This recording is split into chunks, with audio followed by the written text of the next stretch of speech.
এই সর্বপ্রথম আজ সাগর ব্লকের হরিণবাড়িতে অনুষ্ঠিত হলো একদিনের সিএ বিষয়ক কর্মশালা ও ক্যাম্প উদ্বোধন। এই অনুষ্ঠানে উপস্থিত ছিলেন সীমান্ত চেতনা মঞ্চের গঙ্গাসাগর জেলার সাধারণ সম্পাদক অনিমেষ ঘোরামি।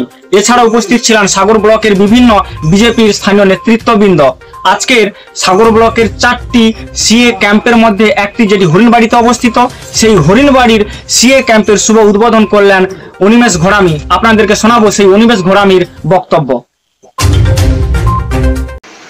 নমস্কার, আমি অনিমেষ ঘোরামি, সীমান্ত চেতনা মঞ্চের গঙ্গাসাগর জেলার সাধারণ সম্পাদক। আজকের আমরা গঙ্গাসাগরের হরিণবাড়িতে উপস্থিত হয়েছি সিএএ ক্যাম্পের জন্য। আজকের হরিণবাড়িতে আমরা সিএএ ক্যাম্পের উদ্বোধন করলাম। আমাদের এই কাজটা সম্পূর্ণরূপে বাংলাদেশি সনাতনী নাগরিকদের নাগরিকত্ব প্রদানের কাজ।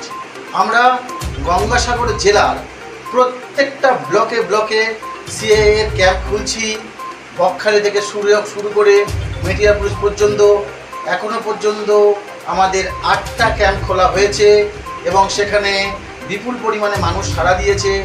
ও আমরা আশা করব আপনারাও যারা গঙ্গাসাগর দ্বীপের মধ্যে বাস করছেন, সাগর দ্বীপের মধ্যে যারা বাস করছেন, আপনাদের এখানে যদি কোনো বাংলাদেশি নাগরিক, সনাতনী বাংলাদেশি নাগরিক থেকে থাকেন, আপনারা এখানে আসুন। এই হরিণবাড়িতে অ্যাপ্লিকেশন চলছে ও হরিণবাড়ির আরও 2টো জায়গাতে অ্যাপ্লিকেশন শুরু করা হচ্ছে।